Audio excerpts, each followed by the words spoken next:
J'ai filmé vertical, hein, là tu filmes horizontal. Ouais, mais c'est bon pas... Ouais, ouais.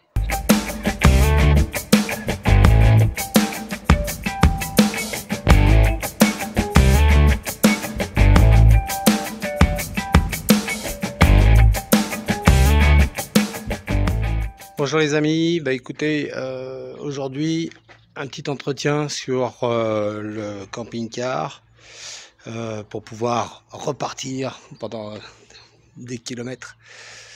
Alors l'entretien, c'est la vidange, les filtres par exemple, les plaquettes et tout le tintouin. Et entre autres, on avait un petit problème de raté au démarrage. Et quand on arrêtait le moteur, un bruit. Cling, cling, cling. Vous pouvez penser plein de choses. Et en fait, j'ai décelé, je pense, que c'est un problème de la vanne EGR. Cette vanne EGR, elle ressemble à ça. Voilà. Une vanne, il y a le branchement ici pour le multiplexage. Ici, le piston, la vanne. Ici, le refroidissement de paro. Donc en même temps, il refroidit la vanne, il refroidit un peu les gaz. Qu'est-ce que fait la vanne EGR?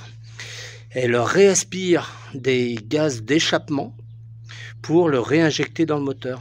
Avec plus d'oxygène, vous avez une température élevée, avec moins d'oxygène, des températures moins élevées. Donc le fait de réabsorber des gaz d'échappement provoque moins de température dans les cylindres, moins à la combustion, ce qui peut peut-être moins abîmer les pistons. Cette partie-là, ici, c'est la partie de la soupape. C'est par ici que passent les gaz d'échappement, et c'est très souvent ici qu'elle se bloque. Mais il n'y a pas que cet endroit-là. Il y a aussi cet endroit ici, les engrenages, qu'on peut accéder en démontant cette partie-là. Là, c'est juste des clips qui se trouvent ici. Bon, il faut les enlever. Ensuite, on accède aux engrenages. Ici. On démonte. On nettoie bien. Et on graisse légèrement les axes. Ici, là. Pour faciliter le fonctionnement. À savoir que le moteur électrique ne fait que qui ne fonctionne que dans un sens. Il va faire tourner, tirer la vanne dans un sens, et dans l'autre sens, c'est un ressort qui va ramener la vanne. Ce ressort est là. On voit les fixations ici. On les retrouve de ce côté-là.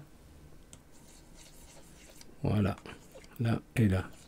Nettoyage, graissage des engrenages avec de la graisse haute température, et bien sûr la soupape à nettoyer aussi. La vanne EGR se trouve ici, là normalement. Je ne sais pas si vous voyez ici. Une petite astuce, parce que ça fait déjà deuxième fois que j'essaie de la remonter, la vanne EGR, et c'est une plaie. Ici, on doit monter avec des vis, et de ce côté-là, c'est pareil. Alors, on doit brancher ici.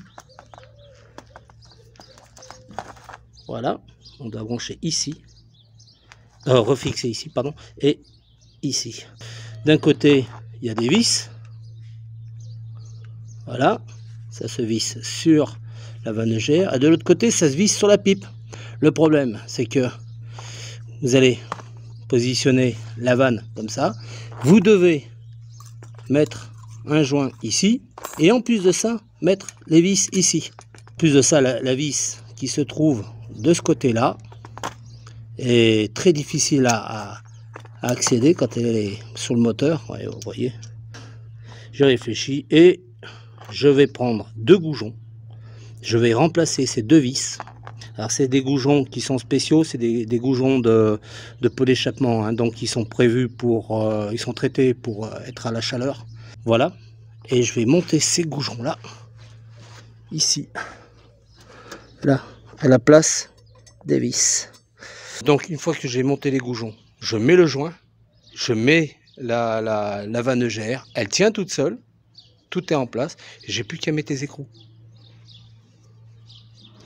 Les ingénieurs, pensez aux mécanos. Voilà. Comment monter un goujon? Le problème c'est que c'est fileté des 2 côtés. Cette partie là va être vissée dans l'appareil, mais on serre avec quoi? C'est ça le problème. On fait ça avec 2 écrous. On en visse un. Voilà. On visse le deuxième. On les rapproche tous les deux. Et on va les serrer entre eux. Alors pour les serrer entre eux, c'est du 10. Toc. Voilà. Voilà. Et là, je les serre entre eux. Voilà. Donc maintenant, ça devient, c'est plus un goujon, c'est un boulon. Je vais pouvoir me servir de ça pour le visser dedans. Après, pour l'enlever, c'est l'inverse. Mais par contre, il y a une petite astuce de mécano. Et on doit le desserrer celui-là. Voilà. On se rend compte que là, ça fait une pince. Il tient tout seul. Il suffit d'appuyer, de serrer pour que les boulons se desserrent. Toc. Et c'est desserré. Voilà. C'est magique.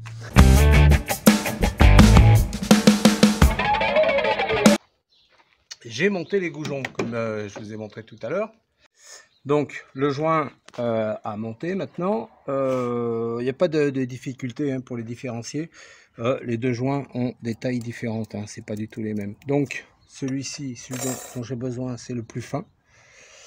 Il se met dans ce sens-là, impeccable. Donc décidément. Et on ne le laisse pas tomber. Je cherche les goujons. T'arrives à voir? Là, le joint y est. Maintenant, la vanne. Je vais la passer comme ça. Et la tourner. Ensuite. Est-ce qu'elle y est? Ici, il y a le goujon. Et ici, il y a le goujon. Voilà, elle tient toute seule sur les goujons. À partir du haut, à mettre. Alors, dans un premier temps, la vis. Toc. Le joint, on va le faire tenir sur la vis.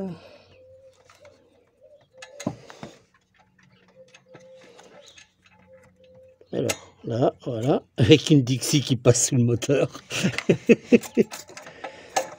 Là. Allez, on fait prendre quelques filets. C'est bon. Maintenant, la vis du bas. Voilà. Alors, la vis. Alors, je le vois pas non plus, hein, le trou. Hein, c'est... faut faire. Voilà. Là. Donc là, il n'y a plus qu'à serrer. Il n'y a plus qu'à serrer. Alors, okay. Je vais commencer. Enfin, il n'y a plus qu'à serrer. Il faut que je mette les écrous en haut, là. Enfin, en bas. Sur les goujons.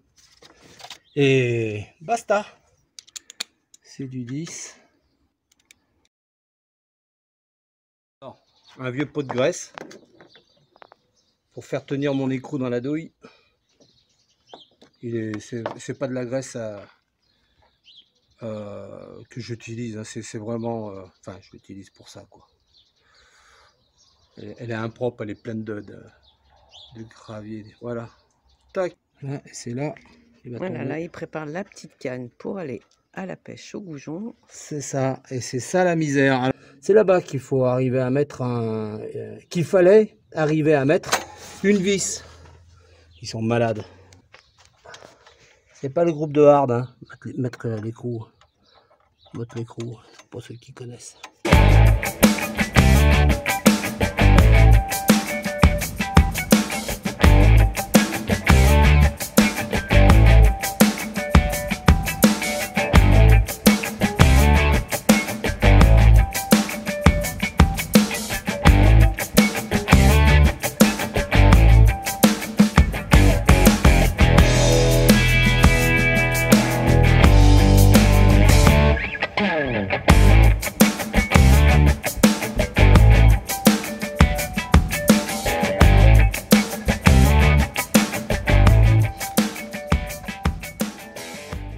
Ça, c'était le plus dur.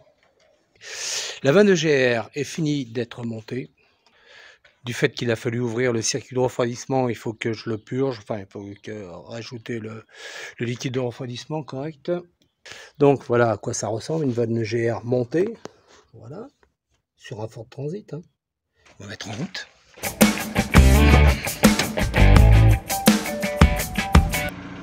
Il n'y a plus d'à-coups.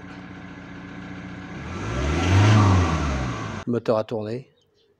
L'huile va être plus fluide. Super pour faire la vidange. Et on est parti pour la vidange.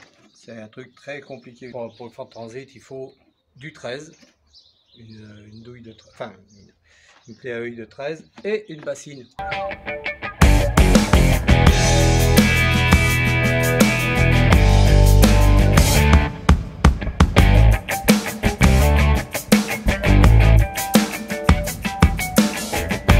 L'entretien, les filtres, l'huile, filtre à huile, filtre à gasoil, le filtre, le filtre à particules là, pour les filtres de cabine.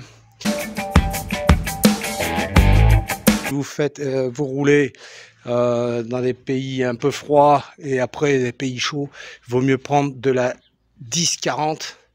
Voire de la 5-40. La 5-40, c'est l'efficacité de l'huile quand il fait froid.